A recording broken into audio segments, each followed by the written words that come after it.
So Black Ops 6 Season 4 is officially fully revealed here, and there's a few things that were interesting that I wasn't quite expecting, but in this video we're running down what was revealed, what you should know about that's upcoming next week, and everything in between. So drop your thoughts, drop a like, and make sure to subscribe for more Black Ops 6 and other FPS coverage. I'd love to have you in the community. But anyways, Season 4, we got a new trailer a bit earlier than what was showcased with everything in a blog post that was a content at a glance type of thing. Like for keen-eyed viewers, you might have picked up on some stuff before it was officially announced. But of course, the big thing today is the blog detailing and the roadmap showcasing everything coming in the first half of the season here at this, and then later into the back half here. Some of that back half stuff not explained as much as what's upcoming right up front, but anyways, let's get into it. For multiplayer, we have Shutdown, Fugitive, Blitz, Eclipse, and Fringe coming through launch and then mid-season. We have 3 maps right up front of Shutdown, Fugitive, and Blitz, where Shutdown is the brand new 6v6 small-sized map, which is a power facility for the Black Site prison in which Stitch was being held. It's a hydroelectric plant built on the rugged volcanic terrain of Iceland and sort of sets the stage here for the rest of the seasonal theme.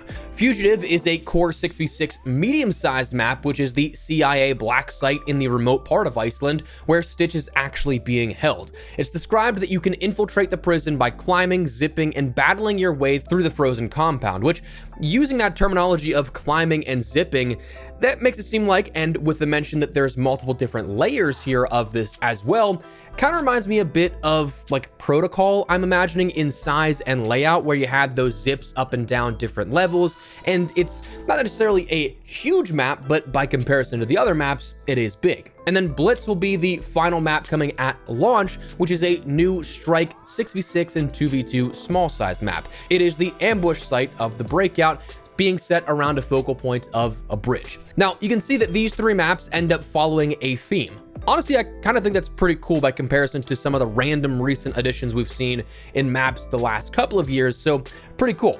Then at mid-season, we'll have 2 more maps upcoming. Eclipse, which is a brand new strike 6v6 and 2v2 small-sized map, which is a ballroom-style map. At first glance, it kind of looks like the church from Avalon in the campaign, but retrofitted to be a dance floor and club feeling. Fringe will also be the secondary map at mid-season, which is a remaster of the Black Ops 3 map, a medium-sized 6v6 style map. But one thing that is noticeably absent is the mention of any sort of wall running or anything that was leaked as of the last couple of days here. This was something we thought was going to be for Black Ops 7, but then was like, oh, if Fringe is coming back, it makes sense that maybe we'll see a LTM or something like that, where you have mechanics that match the Fringe aesthetic and play for those wall runs.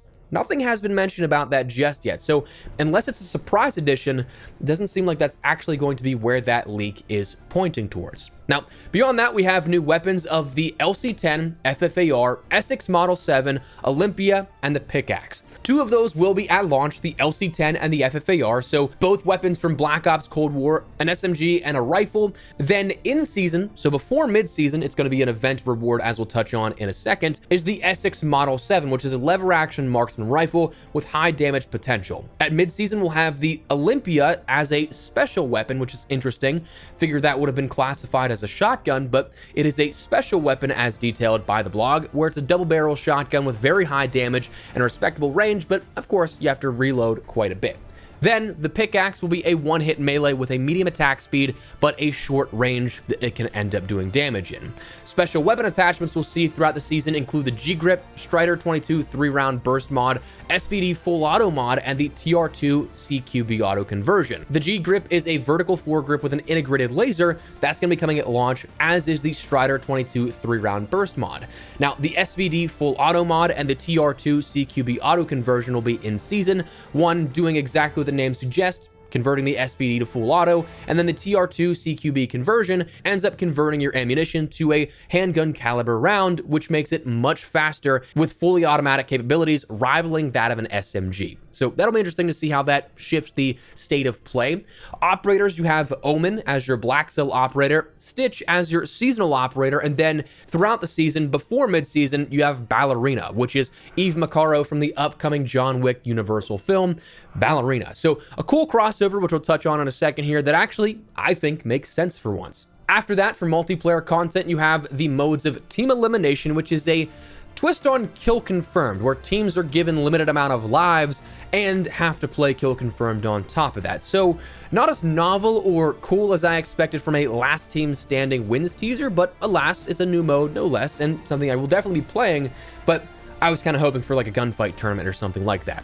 One in the Chamber is also going to be returning in season, so before mid-season, but of course this is that free-for-all mode with each operator given a pistol with 1 bullet, a knife, and 3 lives. Party Ops is going to be coming at mid-season, which is an LTM where we have a randomized set of party-themed mini-games in each match. So a couple of modes to come along with this season. Gameplay content beyond that includes the score streak of the Grim Reaper for 725 score. That's going to be coming in season. Again, another event reward, but it's a quad tube-loaded launcher capable of inflicting heavy damage on enemies. You can use this on operators or locking onto score streaks, but it's something that will do a ton of damage. One thing to note is that it is lost if you're taken out with it and you still have, let's say, 1 or 2 or 3 different rockets to use.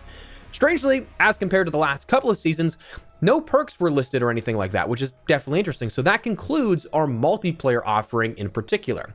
Zombies, you don't have a brand new map this season, probably coming next with Season 5, and making that possibility of there being only one more map here throughout the rest of the post-launch year of support even more likely. But in place of that, we do have a new fundamental version of how to play this game of Grief. For those that are maybe newer to the franchise in the past 12 years, this hasn't been seen since Black Ops 2. So this is a 4v4 competitive mode where 2 teams try to outwit and outlast each other, where you have to capture zones to debuff enemies, where damage can't be directly inflicted upon players, but it is something that you can end up sabotaging the other team as well.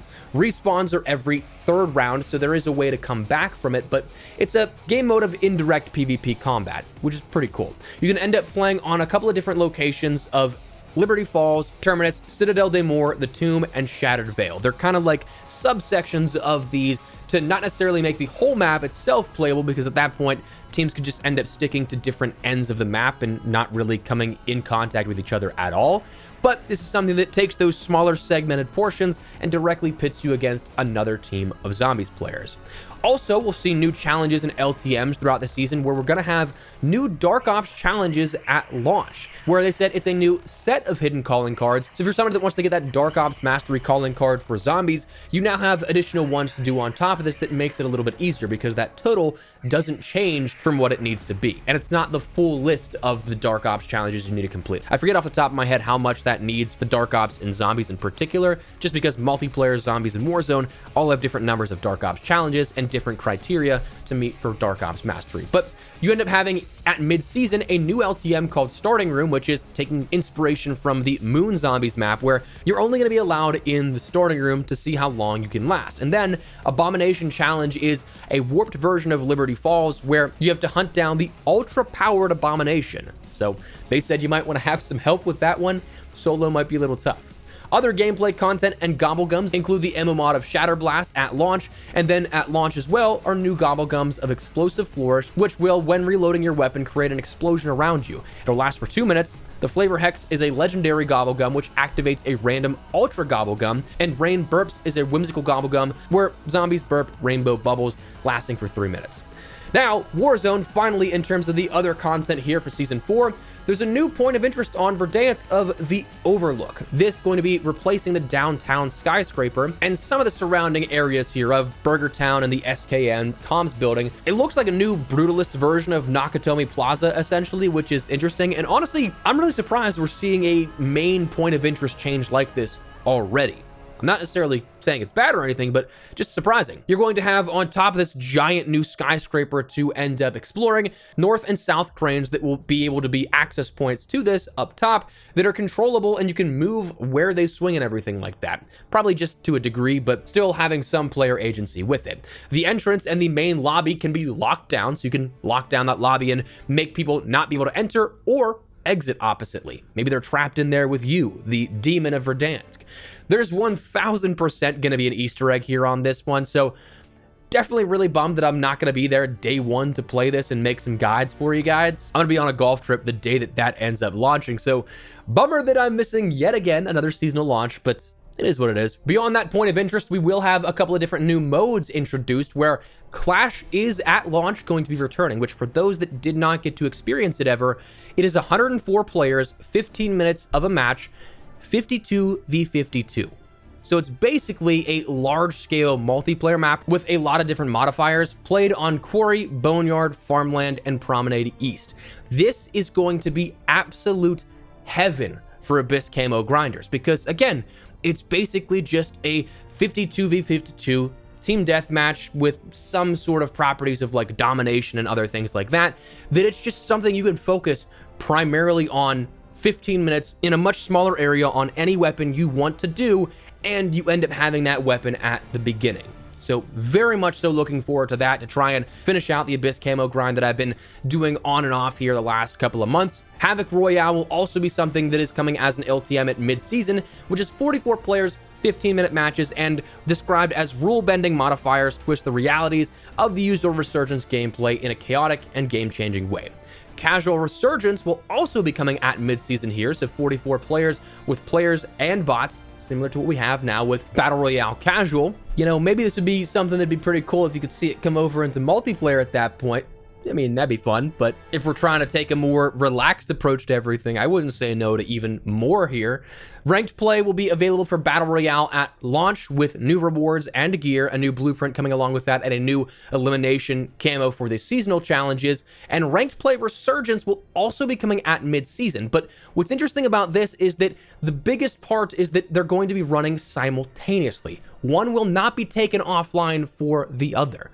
So that is an interesting twist here, and I'm curious to see how that will be sort of approached here, who will play what, but those are your modes here coming in Season 4. Beyond that, you're also going to have the care package Kill Streak at mid-season and a new perk of Loot Master at mid-season, which is only available as a ground loot item. It's not going to be something you can actually equip because, well, you'll see, and it's only available in Resurgence and Plunder matches. This will allow you to maximize your scavenging potential and gear up faster by increasing the amount of loot you find while opening caches. So again, you see, it's not something you really want to take an actual equipable perk here for in place of, but it'll be a ground loot item that you can end up interacting with. And finally, the last thing here, we've been at this for quite a bit of time now, so finally getting to the end, Season 4 events. We have 3 detailed here, both in season and coming at mid-season. Well, I guess 3, almost 4, one's a 2-parter. Firstly, the Ballerina event for multiplayer zombies and Warzone will be from June 5th to June 12th with 10 total rewards and a black cell reward on top of that. This will be how you end up getting the Essex Model 7 marksman rifle and a nunchuck melee blueprint for the black cell owners that's ballerina themed. Rivals will be the event after that, June 12th to the 26th. So mid-season looking like it's going to be the 26th, where you can earn XP across all the game modes to unlock a plethora of impressive free rewards. That basically just being your sort of bonus stuff, but then your Strider 22 3-round burst mod and the Grim Reaper score streak. And finally, the King of the Dead and Master of Grief Zombies events are going to be coming at mid-season of June 26th to July 3rd first, and then July 10th to July 17th. King of the Dead, you have to eliminate zombies in any zombie mode to earn points to climb the leaderboard, and Master of Grief is collecting essence in Grief to earn points to climb the leaderboard. So, didn't detail what sort of rewards there would be alongside that, but those are your mid-season events that we know of so far. Likely more coming beyond that for multiplayer and Warzone as well, those being just zombies, but stuff that you can look forward to no less. But anyways, that is where we're going to wrap it up. That is Season 4 and everything that has been revealed. A lot to talk about. Maybe some that you really enjoyed, maybe some not so much. Let me know your thoughts down below. But if you guys enjoyed the video, you found it at all insightful, do me a favor and drop a like on it. If you're new to the channel, make sure you subscribe so you don't miss a single thing regarding all things Black Ops 6 and anything else FPS related. I'd love to have in the community. For now, though, thanks so much for watching. Mine has been Espresso. I'll see you later. Take care and peace.